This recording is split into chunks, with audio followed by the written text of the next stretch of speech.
Hi, my name is Gloria White, and I'm here with TJ Wilkerson, and today is April the 27th, 2022, and this video is sponsored by the Heritage Museum of Montgomery County. Hi, TJ, how you doing? I'm doing great. Good to be here. I'm glad y'all invited me. Just want to share a little history with what I know about the history growing up here in Montgomery County. All right, good. It's good, good. I know you got a lot of history to tell because I know you have been in this county for a long time. So, were you born in Montgomery County? I was born, matter of fact, I was born in Montgomery at home. Oh, you were born at I home? was born at home. I didn't have the opportunity to be born in the hospital. You know, most people here, they had midwives, and it was the midwife that helped deliver me there in Montgomery. So I grew up in Montgomery, was raised in the same house that I was born in and birthed in, and didn't leave that until I left and Montgomery and went to school. Okay. So do you remember did your mother tell you who your midwife was? Do you remember who the lady was? She told me who it was. It was I think it was her sister, Miss trying to think. I went blank all of a sudden. Her sister that lived in Cleveland. That Okay. was her midwife, and they was along sort of the same age. Okay. And but she was always around because they moved here from up around Plantersville area, what they call Blackberry area, and they moved down, and her sister came down, and then she went to Cleveland. Her name was Hattie Mae. Hattie Mae. Hattie Okay. Mae. So Okay. yeah, I remember her telling me all of that and how it was growing up at that time and how they had to go, work and all that. Oh, okay. So, you was born at home by a midwife. Born at home. Okay, and Kitchen. you grew up in the kitchen, huh? You were born in the kitchen. Okay. Okay. So tell us a little about your childhood that you remember growing up in Montgomery. Growing up in Montgomery, it was fun. We played. I played with all the neighbors' kids and that was around. They wasn't right up on us, so it was kind of a little distance. But we would all get together. We played a lot of baseball at that time. Baseball was the big thing in our community, in the black community, when I was growing up. Because we saw Jackie Robinson. Oh, okay. And more of the elderly people talked about Jackie Robinson, and then there was some men there that played sort of with the Negro League. They had a Negro League in Montgomery County that. Like my dad and Buddy Allen and Hamilton, there was a different one that they had a group of men that they played baseball, and they was like the Negro League. Matter of fact, some of those were the ones that taught me how to play baseball. And growing up, we would play all evening. But then growing up at that time, I had family members that insisted that I learn to read, and they would always have me reading books. And as I was growing up, my aunt ran a beauty shop. And what was your aunt's name? You remember? My aunt, it was Lottie's Beauty Shop, and her name was Lottie Mae Franklin. And then whenever I read a book, all her customers come, she would always have me come in and stand up and tell the stories of what I read. And I think that's what got me started in speaking in front of people. I didn't want to do it at the time, but I did. I always, they always say, my mama said it would be a breeze, and my daddy said it was easy. And I always say, why am I standing here with shaky knees, But it was interesting, growing up in school, and I went to an all-black school. What was the name of the school? Lincoln High School. Okay. It was Lincoln High School. It was the 1st to the 12th grade, all the people then. And I think I had 14 kids in my class. It was 7 girls and 7 boys. And we used to always compete with in lessons and who would make the A's and all of that lineup. So it was a great time, sort of like a family, a community thing. And in the community, the mothers of the community, they didn't have to be your mom to chastise you or do whatever. And I always wondered, how did the word get around so quick back then? And they didn't have phones, they didn't have any kind of technology, but you could go do something one way, and it's at your house before you get there. I don't know if the mother had intuition or what, but it was funny. It was good. But growing up was a good time, I think, from 1st to the 8th, the 9th grade. Then the 9th grade, my dad was working in Conroe Highland. He got a call to anyway, they wanted me. I moved to Conroe School District. I still lived in Montgomery. So was school districts integrated that when you came over here in the yeah, ninth grade? they was integrated then, but that's when they had all those writing up on the wall up there in Conroe High. Go home. What kind of writing? Oh. Go home, nigga. Oh, when you got there, they had that on the wall? They would write all that. Even going down the hall sometimes, you know, the kids would hit, you know. But then all of that changed after I got in sports, and it was a difference. So what sport did you play? I played basketball and ran track. Okay. And for Colonel High, and even with Bubba Sale, I know the people in Colonel remember Bubba Sale.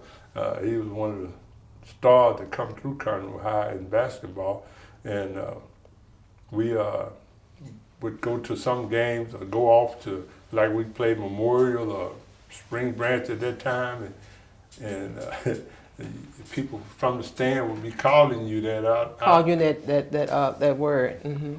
So even today, it still hasn't too much change. Yeah, it hasn't. You know, Yeah, it changed. But it was, like I said, it was good childhood experience. You know, you meet a lot of people and that type of thing. So when you were at Conroe High School, they had integrated, and you said you came over there when you was a freshman in high school, and because your dad had a job. So but you still lived in Montgomery, and but you were able to go there because you had a parent that worked there in the school district. Yeah, and you really isn't supposed to do it because I came in March. Oh, you came in March. School was just about out. I came in March, and then I was out there one day just messing around, and coaches they were trying to get you in athletics, and then I had another friend there that they tried to get to from Montgomery, but he didn't come. He didn't come. He stayed in Montgomery. So did you graduate from Conroe High School? You graduated from Conroe High School. Conroe High. I got a scholarship to North Texas University, and majored in journalism. Graduated from there, and then I came back. I worked in Dallas a while. Worked out in St. Paul, Minnesota a while. Was you doing, that was your field, you majored in journalism? Journalism, no, I worked in journalism a little in Denton, and then I got in an insurance company, St. Paul Insurance in Minnesota, but it was so cold up there, I couldn't take it, so I moved back, and I went to work with UPS, and I was working with UPS, that was during the 80s, that's when they were filming Dallas up there a lot, and I used to go out there, deliver out there, so I got a chance to see all those guys.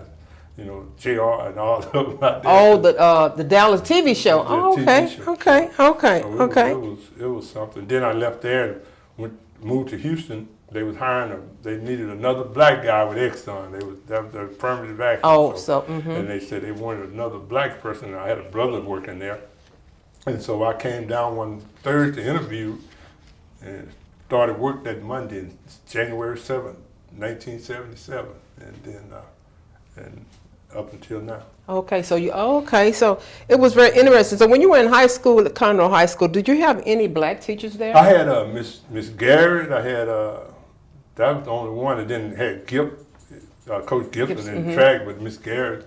Miss Garrett. She taught Spanish and English. I think she did. Okay. And that was the only one I had. Otherwise, you know, you had all white teachers. You know, most of them. I had one male teacher, white, and the rest of them were women. Oh, okay. Back then, at Conroe High. Okay. So, but it was interesting because you know I had never been, and I had more people in my class just about than I had in my school. Oh, because when you came from Montgomery, you only had 14 in your class, so you come to Conroe. Yeah, it's just everywhere, people everywhere. But you were able to adjust to that. Oh, I did because from what I was raised, coming up, and I was raised around a minister all the time, and I was raised around parents that put that ethic in you that, hey, you don't find yourself, they didn't ever use less than or something like that. And today I don't like the term minority. I don't use the term minority because that means I'm less than. God didn't make somebody, he didn't say, I'm gonna make a minority person. So I don't like the word. When they say minority, it's the same as somebody calling you the N-word. Yeah, so you're less than. That's a good point. That is a really good point. You know, I think all of that, and I tell kids too that I don't like I know the United Negro College Fund saying is a mind is a terrible thing to waste, and I told him I don't like that. I said the wasting of a mind is a terrible thing. A mind is not a terrible thing. So you look at the identifying thing that say what identifies mind, terrible thing. No, mind is not terrible. The wasting of a mind is a terrible thing. I said just semantic, and I said we need to flip that and start saying that and say not just a mind is a terrible thing. That's like saying a wife is a terrible thing to have. A car is a terrible thing to drive. Nah, it's not. Wow. Have you did you try to contact them to get that the No, National Foundation? I went to I change that. That's a great I spoke point. at a banquet one time in Houston, and it was that was a big sign that was behind me, and so people that were with me, they said, "TJ, look up there and see what." So I looked. I said, "I see that." They said, "You gonna say anything about it?" I said, "Nah." I said, "They paying me, so I'm gonna come here and I'm gonna do what they say." But then I got up there and I started talking, and then I said, and I told them, I said, "Y'all, I got to say it because it's bothering me." And then I said, "You got your sign up there." And I said, "What does the sign say?" And the whole audience erupted. "A mind is a terrible thing to waste." And I said, "No, it's not." I said, "The wasting of a mind is a terrible thing." So we need to flip that. I said, "You're not going to agree with what I say, but if Jesse Jackson or some of the other big shots say it, then you'll flip it. But the little country boy money, y'all not going to do it." Wow. But I said, it's all about semantics and how do you speak to yourself. And it's the power of the tongue. Yeah. That's great. Now, I know you do a lot of speaking and different engagements and stuff like that, and I know you have, tell us about your organization you founded. I know you... Oh, the MLK? Yeah. Oh, yeah, I founded that. Matter of fact, we was I was here, and every Monday in January, the third Monday, schools were out, and wasn't anything happening in Montgomery, and I kept saying, well, the church is not doing anything on that Monday, and then I started thinking, well, we the church, and I was driving. I never will forget it. It happened long by spring. I was on my way to work one morning, and I was going to spring. And it seemed like somebody said, "Well, they're not doing it. Why don't you do it?" That's the Lord speaking to you. And I'm driving along. He said, "Why?" I said, well, then I started trying to make excuses. Well, I don't know what to do. I don't know how to start. He said, "Well, just start it." So I started, and I wrote letters, and I met with all the ministers in Montgomery, and some in and most of them in Conroe. I went to them in person, and I had one minister tell me that, "Oh, you probably have it, but it probably won't be about 30, 40 people there." And I knew then. I did like John A. Johnson. I put an X by his name. I said, so it's no use of starting something and you got doubters already with you. It's going to be hard enough kicking it off the ground. So I went and got started and I got them a couple of them on board, maybe only two out of probably 15 or 20 that really contribute. And so we started, had a good turnout, and so now we've been trying to build up on that. And I had a couple of ministers, 3, that they brought me in, wanted to give me a donation, said they were partnering with me, and I didn't know anything about it, and they had told the congregation they were partnering with me. So I got up, and they had to check on the table. But I told them, I said, I appreciate it, but I'm not going to be able to take it at this moment. And boy, everybody in the church, it was an Easter Sunday morning, a sunrise service, and they looked surprised. But I said, no, we're not partnering with anybody because we want to stay. It's not into a money-making thing. It's something that's for the community. And I said, we compete, and I know we compete with the Woodlands. And I think that's why the papers don't like to cover us, especially the Courier. They won't cover it. I go to them, I call them, nobody ever show. They did a couple of times, then they saw how it was going, they backed off. So, but we're going to keep going, and so our organization, what we do, we try to do things in the community, help people. We got some people that. When you say the community, you talk to Montgomery County. Montgomery County, yeah, Montgomery County, and so we kind of reach out to them. We try to offer a small scholarship to kids. They like $500 this year. Last year we went up to $1,000 to the kids. So we've given out 8 scholarships to kids going to college. We do food drives, with Montgomery County Food Bank. We are doing that. We're reaching out, and it's all it's not the community at large. It's usually the black seniors and women and families like The black, that. you say senior citizens? Senior citizens that we reach out to, and you know, I know the other people going to be taken care of, and we can't take it all, but we chose those seniors. the seniors in the black community. So that was your target group. That's amazing. To help them out, and we do during Christmas time. Some of the people we buy some Christmas gifts. We buy shoes. This past year we had a Christmas drive at what we call hot chocolate drive-through. We set up in the parking lot, and we had a lot of toys that was given to us, so we gave out to the kids in the community, and hot chocolate, and all of that, you know, just a number of things, trying to put them on the right track. And now we're trying to we want to do a hayride. Oh, wow, that's exciting. So Okay. we want to do a hayride this summer, and let them, and a wiener roast, you know, so kids don't even know that. I remember, see, we did have, I know what a wiener roast is, but that's a great idea. That's a great tradition, because growing up, especially, no, I don't know what they did in other neighborhoods. I know in the black neighborhood, we had wiener roast. Right. We actually had the fire, and you put the wiener on a coat hanger, and you do, we did all that. I understand that. That's a tradition. That's, I guess that may be a tradition we did as black kids growing up. So you want to pass that on. I think that's a great idea. And see, we're trying to do it because a lot of people say, oh, the kids are this way, or kids are that way. Then you got to look and say, what am I putting back into the kids to draw them, to show them examples that, hey, we can, because we had that coming up. You had people that did little things. Wasn't nothing grand. But you remember. You remember, know, yeah. A wiener and a piece of bread. We don't think we had hot dog buns. See, when I grew up, you had to, like when I was growing, you had to, if you said a speech, you had to learn it. Yeah, You couldn't sit up there and read it. You couldn't read it. You know, they would Yeah. step in hand. Yeah. You know, I always tell people, you know, you pray and you trust God, and your kid's not doing well, you pray and you trust God. He gonna act up, you get a switch and pray and trust God. You know, you still pray and trust God, but you got to put something on. You got to put something on. They always say, you know, like people say, train up a child in the way he should go when he's old, he's not depart. I always tell people, that sounds good, but train up a child in the way she should go, then you go that way yourself.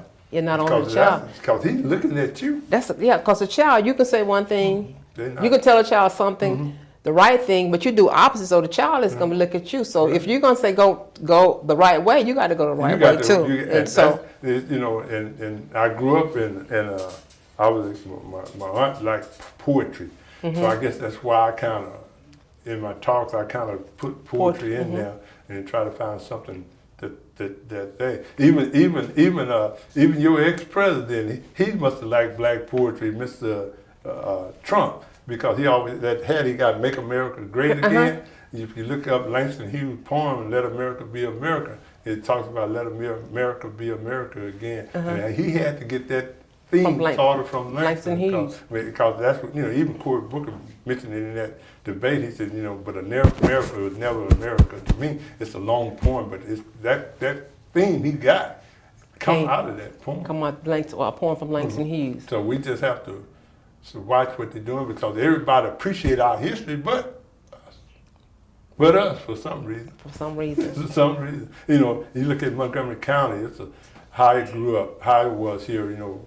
During that time, it was one of the biggest slaveholding counties in the state of Texas at that time, from Tammany to Montgomery to Anderson, all of those areas, you know, had big plantations around. And some of the areas like where Walden is down in there, the plantation down in there, too. All of that, you know. So it's out of Lewis Creek out that way. That Power was plant. Was a plantation there. So, you know, all of that grew up, and then, but a lot of people survived and came out of that with you know, ideas and things, and they prospered. You wonder, how did they make it through all of that? But they did. They did. They had God on their side, and then they, you know, they had faith, and they didn't see it. You know, they had vision. There's a difference between, some people have sight, and some people have vision. I want to take the people with the vision, you know, because sight only take you so far. There you go. Yeah, because what you can see. Yeah, what you can see. But I like that vision part. So, you know, that's some of the things we look for, and some of the things. And I had a lot of people placing different nuggets in me. And in your life, people in, were these the people in your community? And not just in the community. Here in Colonel, it was a group.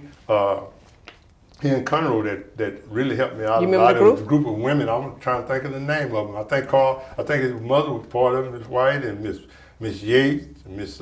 Was it Alpha? It was it wasn't Alpha- Eastern Star. it Was was it Alpha Club? Alpha Club. Alpha Club. Yeah, Mhm. yeah, that was them. They and wherever I were out in the community, wherever I was out, you know, some of those women somewhere were looking at you. So you had to walk walk the line. So you feel like you represent all of those. And I said, well, I don't want to be the one to let any of those people down. You know, I think about some of the kids I went to school with. They either passed on or got killed or whatever.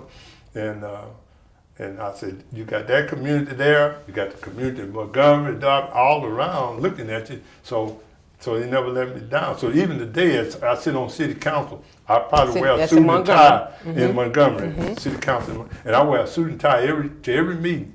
And everybody else, they come casual, they come in, and they always, nobody ever asked me, except for some people in the community, black, they ask, why you always wear? I said, well, because I represent all of those people that couldn't vote, all of those people that sacrificed for me to be here. I said, I don't want to take things casual. I said, I represent all those black people and I said, when they went out, they used to be dressed, even when they went to sporting events. They did. And I said, we want to, I said, proud, I don't even go to church casually because I don't believe I got a casual God. You know, if I ain't giving him my best, why am I going? Wow. You know, you think about Cain, why did they have that real? One didn't give him his best. Yes. So if God wants my best, why should I wait to wear my best to a club and not wear it to the church to serve God? So I don't go casual, even though they might have casual Events, you go. Yeah. I know. I think I don't ever see you because you come here. I I think, yeah. I used to see you in the suit. You know. that's well, how I usually go to Especially church an and- event, anything, event. anything in the community. Yeah, so I try to, and I'm representing all of those, you know, and not the clothes make the man make the clothes. So you got to, you know, when I walk in there, say this is, so if you come in as a speaker, I'm not gonna come in here. They're gonna say, well, you got to come in and let them know. Oh, that's me. So it's a lot. I heard you say it's a lot of people in the community, and not only in the Montgomery County and the area that supported your different organizations, the Alpha Club. I think we have one of the on our video. It's a video we did called "Colorful Conroe Style," and Miss Bernice Beatrice Yates. She's talking about the Alpha Club and the things that how they got started in another organization, they're helping people in the community. And I think that's wonderful. And so I know part of your organization, I know you help people because I know I went to, I think maybe your event, Dr. King thing this year, and there was this young guy. He was there telling the story about how, I think he spoke, and I thought that was so amazing. Can you just elaborate on how, what he said and how his life was changed? Oh, because, he said something had happened, and Yeah, that was Stefan. And you know, you watch the kids growing up, and those are kind of a lot of those kids that people wouldn't reach out or wouldn't. They say, you know, they kind of go on because if you we had that amongst ourselves, that certain status that if this such and such kid, okay, we'll bring him, but we don't reach out to the ones that. But then when you do, you reach out and say, hey, man, this kid is talented. This kid got this. All we need to do is get behind him and push him. You know, I can't change everything about him, but we can affect something going forward. And that's what we try to do, expose kids to let them know that, hey, man, we care about you. I'm reaching out to you. It's okay to try and fail, but never fail to try. You know, get out there and do what you have to do. And because we're going to appreciate that because you're going to sow a seed. You know, all the seeds not gonna come up good. Some of them gonna come up in weeds. But if we cultivate them in water, then it's gonna come up. You might not see it. You know, it's like the Chinese bamboo. You plant it, you water it the first year, nothing happens. Plant second year, you keep watering, cultivating, nothing happens. Third and fourth year, nothing happens. Or the fifth year, you don't see nothing. Then 6 weeks later, 90 days later, it grows 90 feet tall. Wow. Why? It's not that did it grow 90 feet tall in 6 weeks, or did it grow 90 feet tall in those 5 or 6 years? It took those 5 or 6 years. Then that's when it grew. So you don't see the results all of a sudden, but then eventually you will. And it was good to have him to share his growing up and what it took for him to make it. And that will inspire other kids. Not always coming from older people. This was a young black male. Yeah, they want to listen. And you don't see a lot of young black males sharing and talking and speaking. It's like going through the schools on last year. You don't see a lot of black men in school. You know, they might be coaches, but you don't see them in the classroom. And see, they're going to get a whole different itinerary group when you have a black guy talking than just in coaching is going on. And that's what we want to expose those young boys to, young men to. We did have a few years back, we had a boys to men conference. That was probably in 2002. We had a boys to men conference out at Del Lago. There was Del Lago then.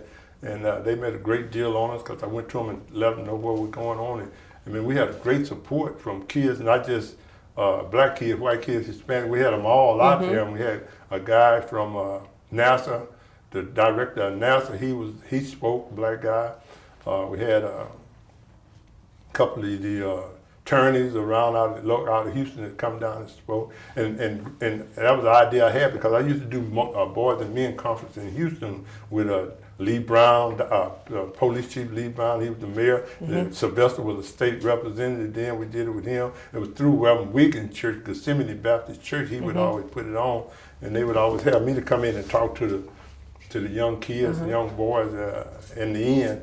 And I always wondered why. I said, you got all these guys, all these titles. And he said, nah, I don't want them to hear that. I want them to hear from you. It's out there in the street doing things. And it was interesting. And I said, so we tried to bring that same idea up.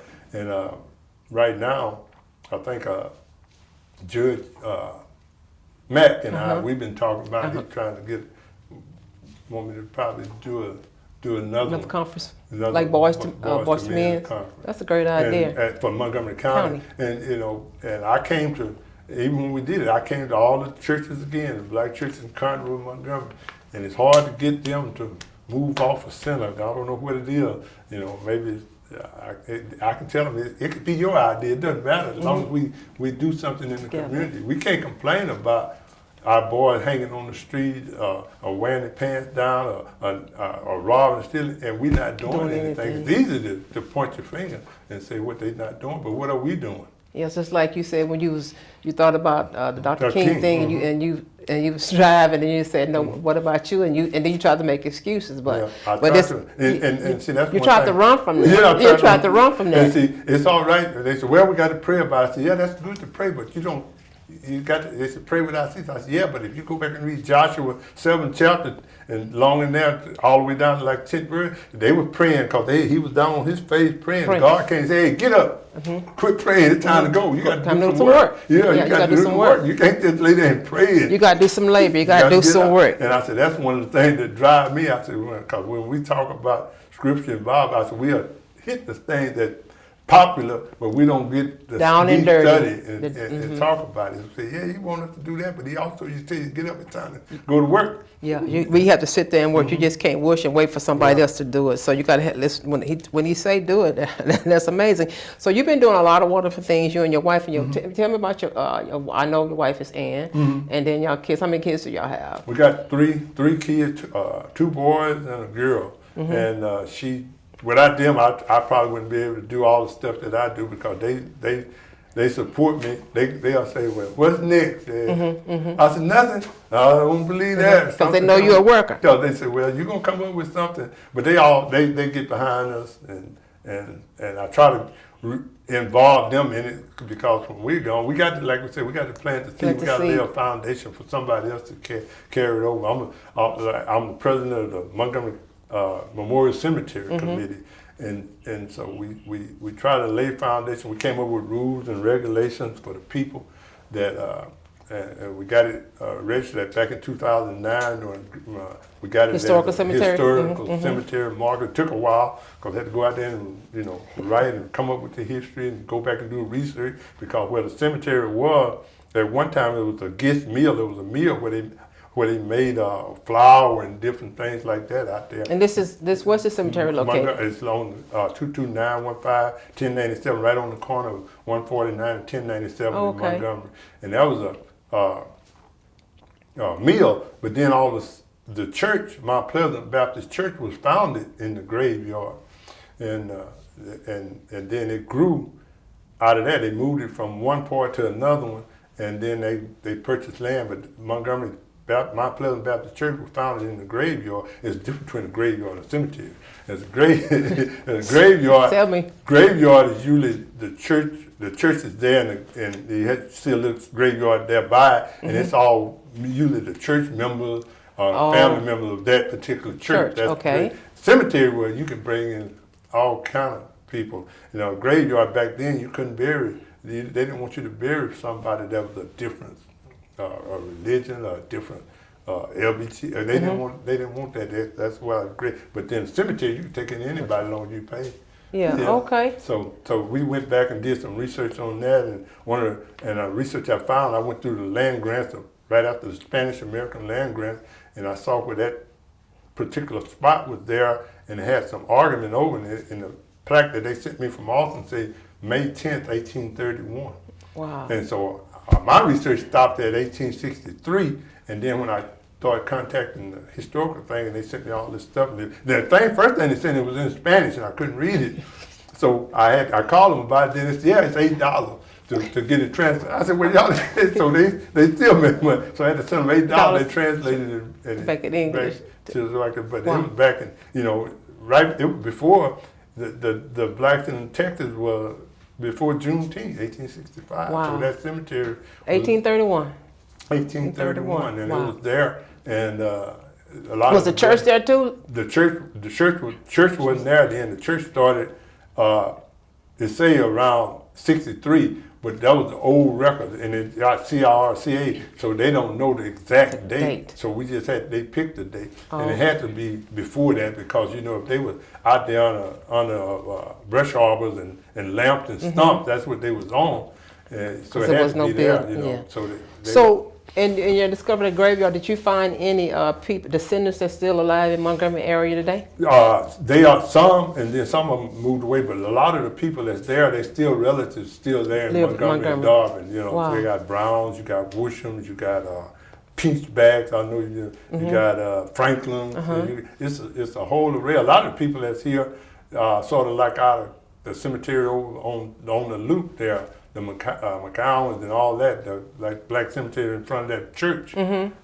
So it's a lot of the descendants that's still in this area are close by in Houston somewhere. But we come up we got rules where we want you to pay dues. You have to take care of it. They have to take care of the cemetery because they have to take care of the cemetery. You just can't abandon it. I tell everybody, if you want to buy property in Montgomery, we got the cheapest property in Montgomery County. It's $550 for a plot, but we don't have nobody really want to buy a plot. No, the plots ain't cheap. When they're $550, they say, "Wow, where? You selling where?" I tell them where, but I tell them we're getting ready to go up because we got our plans being with the city. We're gonna put a bathroom and facilities out there and all of that, and hopefully after that, I want to do a fountain. I want to turn it into something else. Oh, okay. Oh, so it'd be nice so you can actually go and you can sit and you could. Yeah, we got a bunch of family members. This church, the Living Savior Church up there, they donated us gazebo. They donated a gazebo a couple of years ago. Wow. Okay. And I always say if people see that you're doing something. They tend to come in and help. You know? So we got all of that in things. So it's a lot going on. A lot inspires. It's probably just a little bit. Yeah, now since I just found out today, you said you was going to retire come June 1st. Yeah. So you're excited about that? Yes, I am. It's turn that page and go on. Tell us where you're retiring from. This is Kendall Morgan.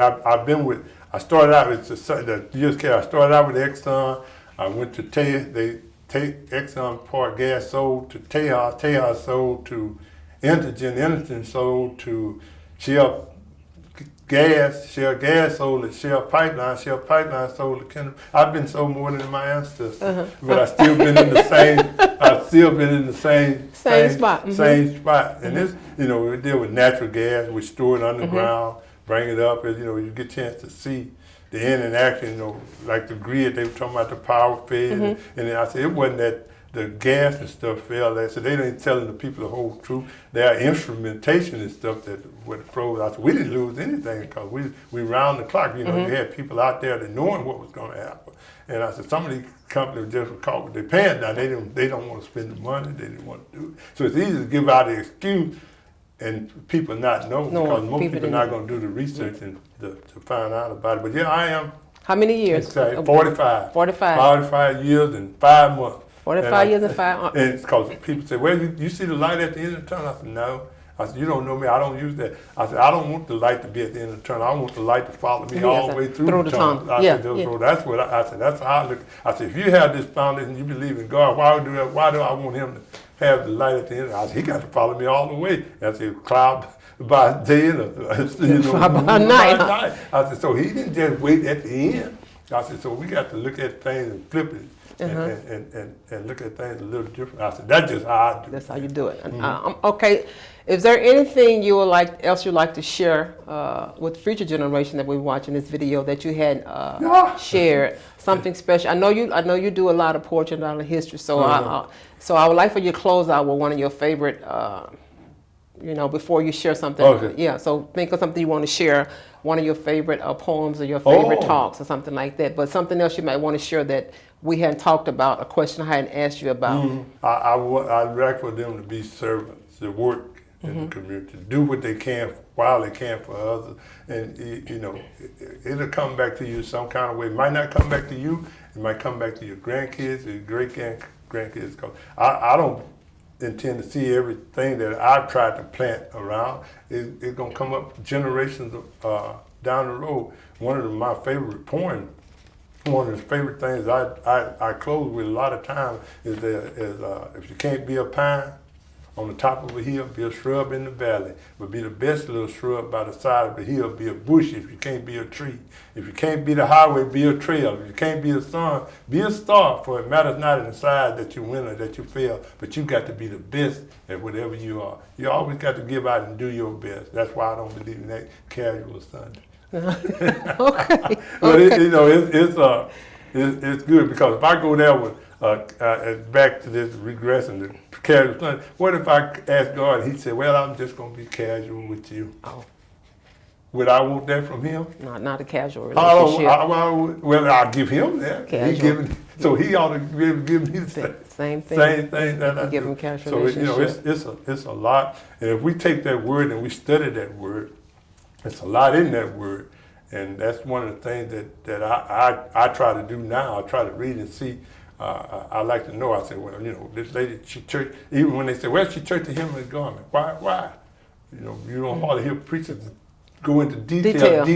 Why she didn't touch his shoulder? Why she didn't touch this? Because those priests at that time, they walked with what they call with zigzags on. They had this scroll over, and at the bottom were these different balls. If you start reading that history and go back, and they had those balls represented different things. And so I said, oh, I see. She touched that down there that said healing. She touched that said love. She touched that. So it's different things that they touch when you start reading the history about different cultures and why they did things, and not just a step. All right, he did that. He did that. But our kids, I think they have a big future, especially with technology. It's right there at our hand. When I grew up, you had encyclopedias. I remember encyclopedia. The guy would come by your house and like every year, every 2 years to get another addition to the encyclopedia for the things that happened. You had to go through there and try to, and which was good because it taught you how to research and look up. Now they just Google is right there, and you take that in. But and tell them, try to learn a different word all the time, a different word. And I kind of regret that we didn't grow up learning a foreign language. That should be in schools all the way from kindergarten all the way up to 12th grade. They should be teaching foreign. We handicap ourselves, and our kids are being handicapped. In America, I don't think a lot of other countries, China, they teach in English. We still in the same. It's elective for when you get in high school. We still in the cotton picking area where school started in August because they had to get this crop in, and we still in that same legacy. You thinking about talking about Montgomery County. A lot of the politicians there, they grew up here. One of the major ones in Montgomery County was T.J. Peel, because he owned a lot of the property. He owned a lot of that out where Walden were. built, and you know, he would come around. I know on homecoming that black church, and he would give a $100 bill, and then we thought that was a lot of money. A lot of money. He'd go out and then, because he know everybody gonna vote for him, but he'd show up, and I grew up my mother and father used to have a count at the city grocery in the store that you could just go get what you want and sign and just go on. They didn't, you know, long as they know the people knew, oh, that's George's son, that's Tony, and you could just sign, and they would. You know, I don't know if they ever paid off the bill. The people just probably kept adding to it. Yeah. You know, we didn't know. We didn't know. We were full. We didn't run it. And it was a black guy on Clemens. Had a service station on the corner of 149 and 1097, and we would go there and get. He owned that service station. He owned it. He owned that, and he owned a black man. He owned a washateria. And you know, so we grew up seeing black people on things. One on a barbecue place called Spencer's. On 149, or some of the best barbecue long before popular, and burgers. Hamburger was better than McDonald's and all. But we grew up in the black community. They had things, and that's one of the things people say about Wall Street. You know, I asked them. They always say, "Well, you know, Wall Street, Black Wall Street in Tulsa." I said, "Okay, what did you learn from Wall Street?" What do you mean? They stuck together. They sure did. People were trying to get into them. They wasn't going out to get out. People were coming to them. And so that's what I said, we got a lot of talent in the black community. And I always tell people that the richest place in the world is not Saudi Arabia, is not the oil fields of Saudi Arabia, is not the gold mine that was in Africa. The richest place in America, or the richest place in the world is the cemetery. Because of all the ideas and things that were not acted upon, they died with them within, only because they was discriminated against, and they died with that, and so everybody said, "What do you think of the critical race theory?" I said, "The theory about race is critical. So what do you want to know?" So I said, "It's amazing." I said, "You know," I said, "How can you talk about one part of history, not talk about the other one?" You know, Montgomery itself was founded. It was founded and sold for 7 slaves. Abner, Bill, Bessie, Carol, Carolyn, Spink, and the other one I think was named Moses. They sold the town of Montgomery for 7 slaves. And the developer there that did Buffalo Spring, he got with me on it, and he decided to put a couple of street names in after those 7 slaves that were sold from Montgomery. You go through there and see Abner. It's like the statue that's in front of Spirit Bank. It's not Spirit Bank, Simmons Bank now. And that's the black guy on that horse, you know. And I said, but a lot of people won't know it unless you get off me. They won't know it now, because I didn't know that either. And so, one thing I didn't ask you your parents' name, and if you had any. Okay, George. My father's name was George Wilkerson, and my mother's name was Tommy Lee Wilkerson. My granddad used to live here, and his name was Tommy Burrow. He lived over on in what they call over off of Airport Road. Oh, okay. What part of that? Melly Quarter? Melly Quarter. Yeah, they call it Melly Quarter. And we used to come down here and go to him because Fast had a barber shop. And we used to go over there and run around and get the haircuts and things. You know, and you think about that growing up, and like I say, my aunt ran a beauty shop. So she was an entrepreneur. She's an entrepreneur. And she made the grease and stuff, and she made that all herself. I said, I had a C.J. Walker that I lived with, so, you know, we grew up seeing a lot of that, and so we try to share it and move it on. But the kids, you know, they got to get some kind of education. You know, everybody's not going to go to college, but they can go to a trade school thing, and that's just as good. Everybody not college material. And but we got to push that up on ourselves, and we have to, as a community,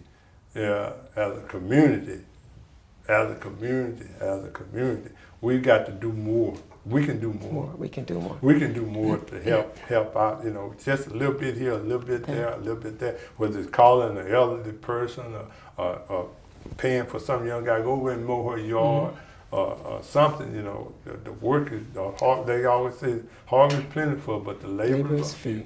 And that's what we got to look. That's what we got to do. And we got to keep pushing and keep striving and keep going. And, you know, Langston Hughes always say, life won't be no crystal stair. It's going to have tacks in it and board torn up. And many places with no carpet on the floor. Hard band carpet all the time. You got to keep climbing. You got to keep going. You got to keep moving. You can't sit down because we kind of find it kind of hard. we got to go and say life for us won't be no Christmas there.